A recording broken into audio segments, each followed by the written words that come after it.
Friends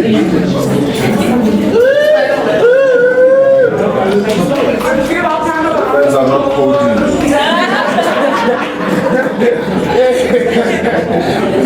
Okay, hi everyone. My name is Venus, and I'm currently a second year at BT Code. Hi guys, I'm Tatiana. I'm also a second year. Hi guys, my name is Tulofelo Kosi. I'm also a second year. And we want to explain to you that this is a session where you can literally ask us anything whatsoever. Hopefully not personal, but I mean I don't mind. I don't mind. If it has to be with code or how our experience has been so far, what exactly are the projects like, how is our mental health doing at this moment? Yes, so feel free to just ask anything. Can we get the code for toy 5? Pardon? The code for toy 5. No. No, I've always thought interesting, you know, and also how sometimes when you fix your grandmother's phone or you put an airtime, they're like, women in tech, you know. We always we used to joke about it, you know. We used to joke it, but even on Twitter, when you do something like you help someone with something that they needed, and you're like, oh, women in tech. But now it's like, okay, when I joined into the program, I'm like, yeah, this is me. So when they say woman in tech, they're speaking about me, you know. So I came into the program knowing nothing. I'm one of the, you know, when Within Code says that you can come into the program without knowing anything, I am an example from the program. Because of now, I'm like, when I look at myself from September, I'm just like, who is this person, you know? And sometimes you never know how much progress that you've made until you explain a concept to someone else, you know? When I was sitting down and explaining how a concept works, I'm just like, is this me, you know? Is this the person that I am, you know? So for me, that's why now I'm just wondering that if you are in a position right now that you feel like you're lost, you know, you obviously the other people coming from different backgrounds, some people are very good, you know, some people are like me who are just, you're gonna be fine.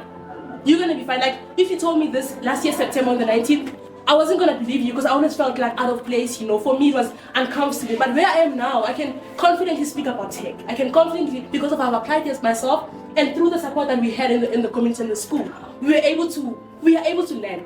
Like it's mind-blowing when you sit down and you reflect on your journey and you realize that actually I've grown so much. Like I used to be so uncomfortable. I used to feel like not in space, you know. When you look at code, you start panicking. But now when you look at code and getting errors, you're like, okay, what error is this? How can I tackle this? You know? So things become better. So if you have any question for someone who completely comes from a non-tech background, I'm your person.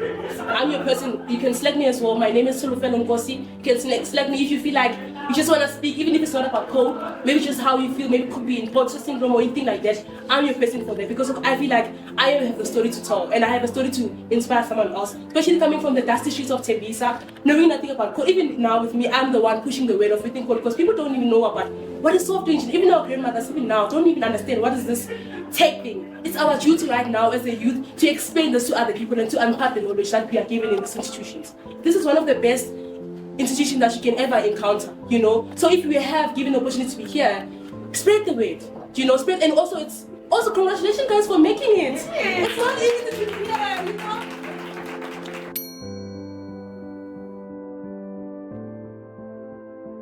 You need to train yourself to slow down and to shut down. So remove the barriers, remove having access to your emails, to your Slack, to anything before bed that is going to trigger you of thinking of those things. So whether it is you're going to watch Sway in the morning, whether it is you're going to watch Skin Sound, whether it is you're going to watch Netflix, try and shift what you're doing to something else that is going to make you either tired or to shift you away from your coursework. And that's what helps me. Like, you're going to have the same problem when you're working. It's not going to go away. It's like imposter syndrome too, like Venus said earlier, it's not going to go away. So like, get off your phone. First thing, don't scroll on your phone because it's not going to help. Put it away. Put your laptop away. Tell yourself when you get home at 7, you are going to chill, you're going to do yoga, you're going to go to gym, you're going to go chill with the guys, you're going to smoke hookah. I don't know what you're going to do because you guys do those things. But be intentional to block out campus. You need to be intentional, and it's not going to happen overnight. So it's not going to happen overnight. Usually what makes me tired, if I can get home My daughter makes me tired. But find things that will make you tired. So like, go for a jog after campus. Go for a walk. Hang out with friends. Find just anything to take your mind away. And then try to do that for 2 weeks. And you need to be disciplined about it. Because I think what makes it very hard is that the fact that you think you don't have enough time during the day. So you go home and you try to do some work if you have access to a computer, if you're privileged enough. But if you don't, you end up just worrying. So when you're just laying there sitting by yourself, you start to worry. You start thinking about it. So rather try to find activities to occupy your mind that's not related to your coursework. And understand that there's only 8 hours in a day for you to do the best that you can. And if you didn't get to it, it's okay. You deal with it tomorrow. Because if your brain is not fresh, and if you didn't sleep well, you can't come in tomorrow and then look at that problem and try to solve it because you're already feeling tired. And that's the problem, right? You on campus until 6, 7 o'clock. In your case, you guys leave a little bit earlier. But then you go home, let's say you have a laptop, you work until 10, 11, 12. You have to wake up 5 o'clock again, take 2 taxis to get to campus. And then you're doing this vicious cycle and you don't want to take lunch breaks because you want to sit at your desk the whole day and drink a Monster and then noodles. It is very important to be intentional about taking breaks. So try different things. And like use weekends, guys, like your weekends, like take the time out to chill. Go on hikes, go to the market, do it. Because you only live once or so. Balance is important, right? But I'm a firm believer in do other things. Do other things as well. Or you will get obsessed with code. And I've seen students who don't bath and come back. And for real! Like you get so obsessed. So like try to have a healthy balance. So I challenge you. It's Friday today. I know the stipend man is probably still in. But try to change your schedule when you get home. Try and go for a walk. Do anything that's going to make you tired. But to be on your phone before bed, and I'm guilty of it, it's harder to fall asleep. It's really hard. So put your phone one side. Read a book, a boring book. It helps. Read a boring book. Sure. Also, guys, just like to hang on with something that you said, it's okay. Like, I think I'm one person who really struggled with it, with that when we were around 25, to say, I couldn't get this done today, it's okay. Because I'm like one person who's like, I really need to do things on time. Perfectionist, everything needs to be perfect, everything needs to be great. But you really need to come, like, to tell yourself it's okay. Like, to go, because it's like, sometimes I would get a project done and I would submit it, but I'll still feel like I could have done better. If I took that time and I did that, it could have been better. But you actually have to get to a point where you're like, it's okay. I did my best. I went as far as I could have. It's okay.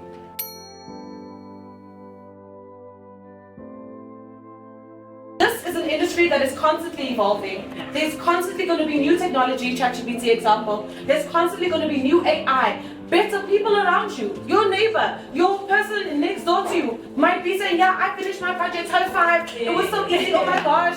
Hey, listen.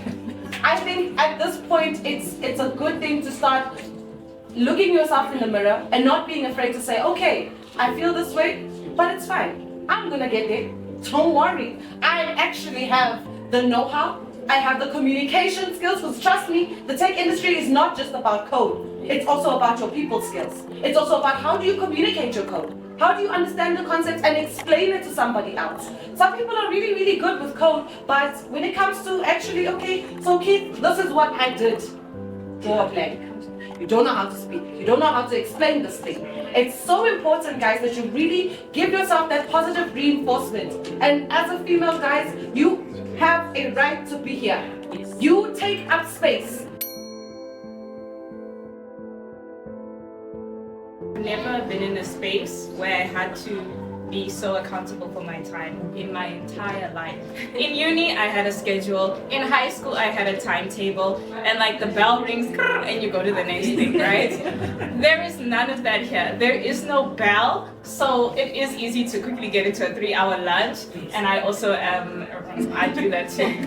But I think one of the things that I tried to do actually was to put more tasks on my timetable. I remember I actually have a campus job, and one of the reasons I applied is so that I would be busy. I needed things where people were expecting me to be there. So I like having stand-ups. I like that my team is waiting for me. I like having a shift. I like put things in your day where people are expecting you, then you have to show up, and then you feel the time going and you feel your time having to keep yourself accountable for certain. Focus on learning the skills. At that moment we're given a project, ask yourself, what are we supposed to learn at this moment? You know, what are we supposed to learn? What is required from us?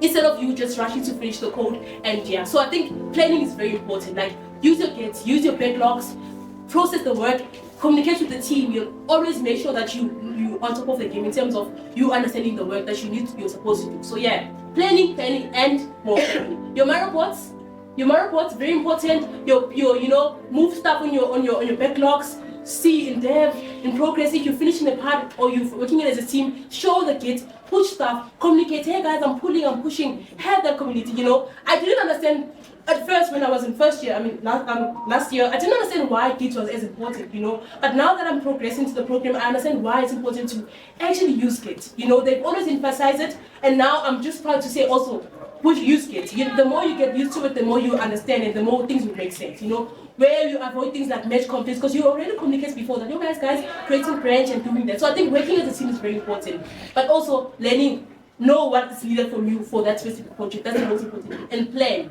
Before you code, plan. I would just advise you to, what I do with me in terms of the 2-week iteration, the first 2 days, the first day will be just for me reading, the first 2 days, then the second day will be me doing flowcharts. Then the third day, that's where I start coding and actually like tackling the problem. So for me it would be, don't rush to code. You know, sometimes I know we get excited, but plan, sit down, read up on the concept and understand. So yeah. Actually speaking about flowcharts, I actually remember something that I always do. So I make like checklists, right? Of what exactly I'm supposed to do. So you know, in your curriculum there's like steps and all that, but like you look at the step and you're like, yo, it's a lot. And or sometimes you look at the project and you're like, I can finish this in 2 days. I don't have to worry about it. And then next thing, it's no longer 2 days. That 2 days that you expected yourself to be able to get done with it is no longer 2 days. So I make checklists so I can see how much work I have to do. So it shows me how much work I have to do, and it also helps me break down what exactly I'm supposed to do into like tiny little tasks, so it doesn't feel like it's a lot. And I'm reading the curriculum, I'm like, yo, what am I supposed to do again every few minutes? So when I have checklists, I know, okay, this is what I want to do. This is my goal for what I'm actually doing now. And I do it part by part until I actually get to the end of the project. I'm like, oh, I actually ticked everything off. And you can actually see, oh, I missed this part, I didn't tick this part. That's why my code is acting like this. That's why my code is not acting like this. It really helps to make checklists and TDD, guys. Those tests, they will help you. They will really help you, because if you write your test, Nick, and you write your code after, it's so easy to get lost in what you're supposed to be doing. So you sometimes you forget exactly why you were doing that for loop in the first place, because that for loop had errors, and now you're fixing those errors, and then somehow you're like, why was I doing this again? Why was I doing this? And you forget. So the tests really help. Hi everyone, I'm Lawrence. Just to add on to what my fellow family was saying, the curriculum, I heard we spoke about the curriculum and about reading the curriculum. I like to look at it more as like study the curriculum, really study the curriculum, get your understanding. I mean, there's no way you're going to break a problem down if you don't even understand the problem. So really study that curriculum, you know, analyze it. There's a book by a guy called Mortimer J. Adler, How to Read a Book. It's a small book. Go through that book. It might also help you and improve some of your learning strategies. And yeah.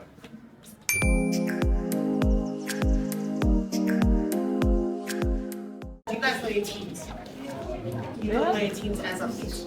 Okay, then please just get a bit more comfortable while we figure out what teams you're in, and then we'll split you guys. Alright. Let's just have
send it to me, so I will send it to you.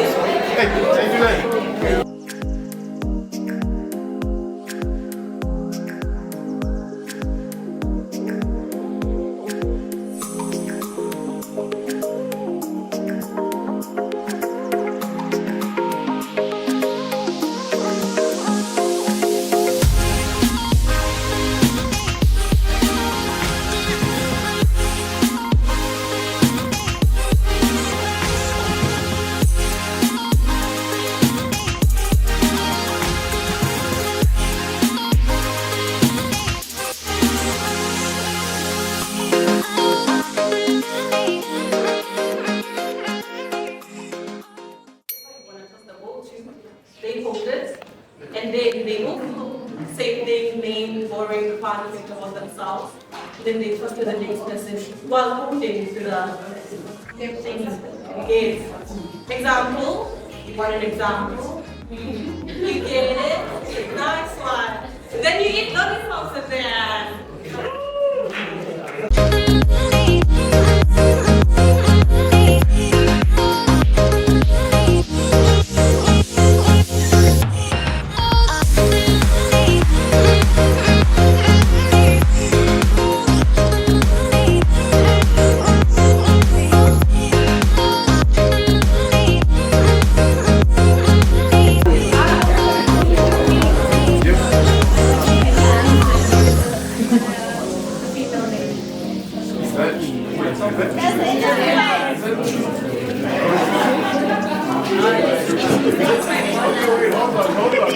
Hold on. Coming back. She loves tea. She loves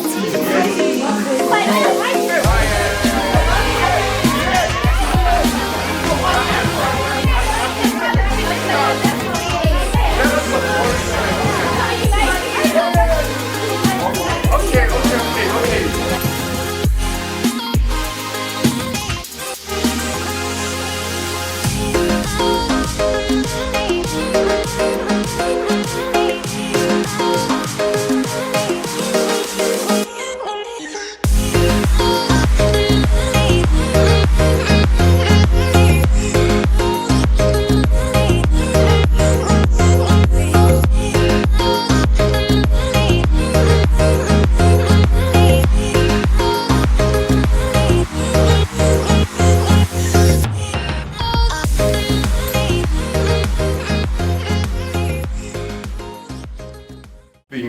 What problems are we facing? Especially the EWC guys, you guys are more than welcome. These are your fellow men. Favor, please come through.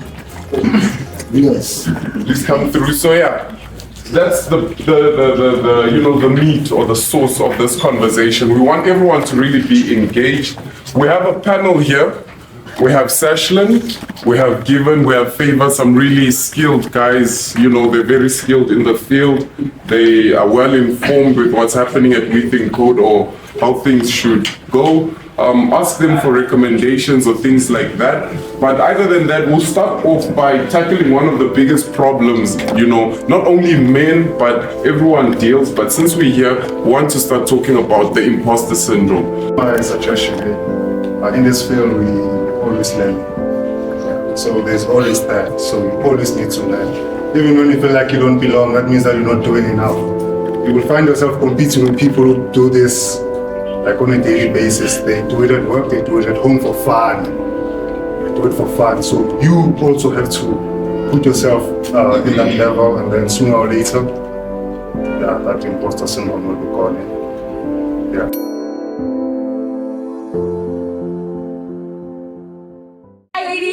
I think I'm tall enough, right? Yeah. Okay, so all in all, and in conclusion to what we define Women Think Code as, it's basically a community for us as women in tech to come and uplift each other, not to victimize our like position in this industry, and also to kind of like share with one another how we can better ourselves, not just in code but also in the working environment in general. So yeah, and this is a free space. Do with it what you want, do with it what you will, but yeah, so, and respect each other. So People from my cohort have already spoken, but I wanted to hear from the EWC people. What do you want to take from women? What do you want? What type of support do you want your fellow women around you to offer you, right? As a woman, like, how do you feel your sister can support you better with intake? Anyone. Love.